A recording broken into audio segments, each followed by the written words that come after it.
नमस्कार, मैं हूं हरिशंकर व्यास। सेंट्रल हॉल में आपका स्वागत है।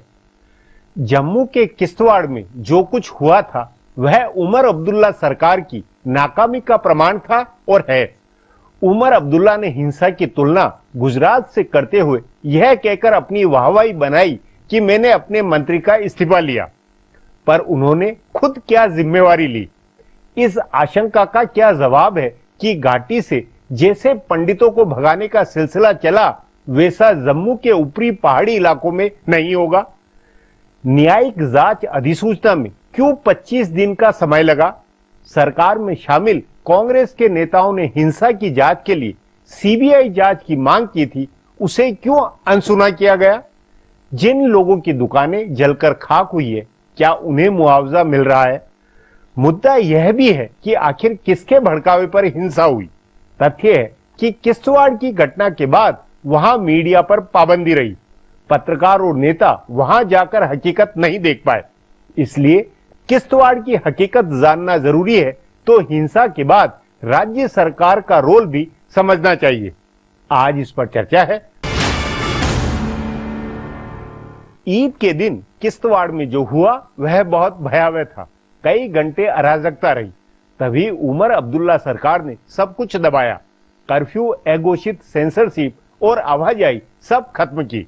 इसलिए हकीकत को जानकार से ही जाना जा सकता है। उस नाते आज मेरे साथ सांसद चौधरी लाल सिंह है। लाल सिंह जी, ईद के दिन किश्तवाड़ में जो हिंसा हुई वो इलाका आपकी उधमपुर सीट का है जहां से आप सांसद है। उस दिन हकीकत में क्या हुआ था? क्योंकि उसके बाद न मीडिया को वहां जाने दिया गया, एक तरह से अघोषित सेंसरशिप रही, न नेता या कोई सर्वदलीय वहां प्रतिनिधि मंडल गया। तो सचमुच में उस दिन की हकीकत, उस दिन की जो हिंसा है वो दहला देने वाली थी, जो आपने सीबीआई की जांच की मांग की। देखिए, बड़ा अनफॉर्चुनेट पार्ट है ये जी, दुर्भाग्यपूर्ण कहा जा सकता है जी। ये आपको इंफॉर्मेशन शायद इसकी होगी जी कि ये पहले भी 93 में भी हुआ है, 4 में, 5 में हुआ है, 2008 में, 2003 में भी हुआ है जी। और ऐसे हादसे वहां होते रहे हैं जी।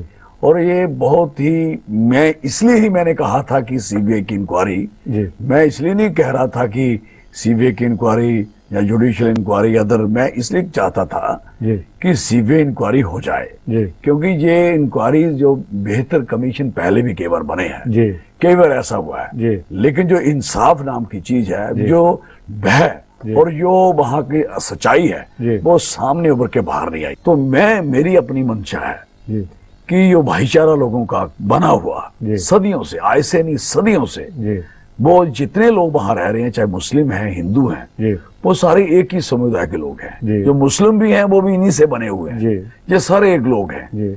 ना वो उसको मारना चाहते हैं, ना वो मारना चाहते हैं, लेकिन बीच में एक पॉलिटिक्स है, राजनीति है जो बीच में उभर के आती है, जो चाहती है कि मुझे यहाँ से क्या मिल सकता है और यहाँ से इस देश में क्या हो सकता है और इस कश्मीर में क्या हो सकता है, जिससे एक बड़ी बड़ी साजिश है। तो मैं चाहता हूं कि मैं अपने मुंह से ना कहूं, ये इंक्वायरी गवर्नमेंट ऑफ इंडिया करवाए यहाँ से, और वहां की सरकार को भी ये मान लेना चाहिए कि आपको क्या एतराज है इंक्वायरी अगर सीबीआई करेगी। एक पूरी विस्तार से इंक्वायरी होनी चाहिए ताकि, और ये नहीं होनी चाहिए कि आज 2012 में 13 में हुआ है। ये इंक्वायरी तो चाहिए आपको उस दिन से लेके सेम स्टाइल है, सेम तरीका है जिस तरीके से होता है। नहीं तो उसमें एक ये जो कहा जाता है कि जैसे घाटी से पंडितों को वहां से हटाया गया, भगाया गया, वैसा ही किश्तवाड़ के जो पहाड़ी ऊंचाई वाले इलाके वहां से इस तरह की है, और इस कारण बार बार 1992 में हो, 94 में हो या अभी 13 में हो, लगातार हिंसा होती। ये क्या कोई पैटर्न है क्या इसमें?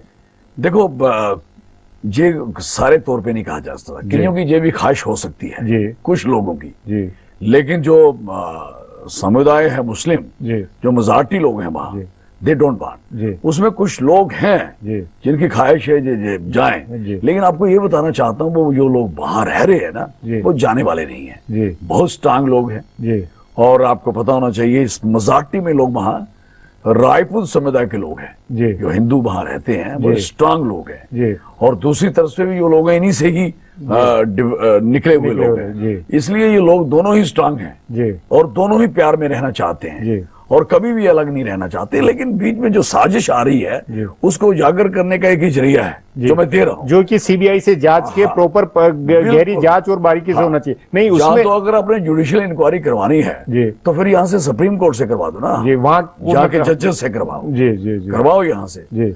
हमारा आदमी, वहां का आदमी कभी भी किसी के, आपसे, मुझसे, किसी से भी इन्फ्लुएंस हो सकता है और क्या इंक्वायरी देना चाहता है, क्या करना चाहता है, उसकी अपनी एक सोच हो सकती है, क्योंकि वो भी किसी ना किसी से जुड़ा हुआ होगा। नहीं अभी जो इसमें जो किश्तवाड़ की पिछली हिंसा के दौरान वहां की जो गांव कमेटी या देहात कमेटी है, जो विलेज कमेटी है या एसपीओ, इनका रोल क्या रहा? क्या ये एसपीओ वहां अभी है या नहीं है?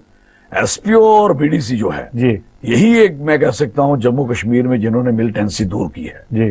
अगर ये ऑर्गेनाइजेशन ना उस समय बनती जो अभी तक भी जिंदा है, भूखे प्यासे, ये तो मिलिटेंट के पीछे जाके 50 किलोमीटर जंगल में जाके मारते थे उनको। एसपीओ, हाँ, एसपीओ और बीडीसी, विलेज एक वॉलंटियर डिफेंस कमेटी है बीडीसी, एक विलेज डिफेंस कमेटी है बीडीसी, और एक है एसपीओ। मैं कहता हूं इतना काम आपका दूसरी फोर्सेस नहीं, पर इस बार ये आरोप था कि विलेज कमेटी है उसी के लोगों ने उकसा के बाहर से आकर और ये किया, हिंसा नहीं, ये नहीं क्या था उस दिन हुआ क्या? ये भी एक साजिश है इन लोगों को निकालने की। हम इनके साथ हैं, मैं कभी भी इनको हम हटने नहीं देंगे, सवाल ही पैदा नहीं हो सकता।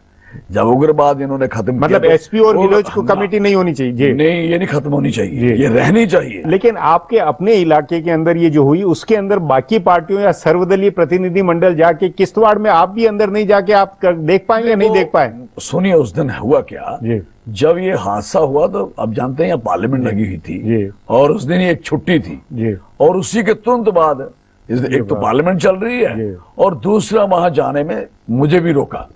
मुझे इसलिए रोका कि और भी दूसरे कोई आ रहे थे, उनको भी सबको रोका जाए, तो ठीक भी था। हालांकि मुझे रोकने का मैं नहीं समझता कि कोई कारण था, मुझे रोका गया, रुके, लेकिन मैं फिर उनको जाके जो लोग जिनको जख्मी थे, 3 मुस्लिम थे, 4 हिंदू थे, वो उधमपुर हॉस्पिटल में आर्मी में पड़े हुए थे, उनको मिला, उनकी फैमिलीज को फोन किए। लाल सिंह जी, बातचीत को यहीं समाप्त करेंगे। प्रोग्राम में आने के लिए बहुत बहुत धन्यवाद। हमारा प्रोग्राम अब यहीं खत्म होता है, मुझे इजाजत दीजिए, कल फिर मिलेंगे इसी चैनल पर इसी समय।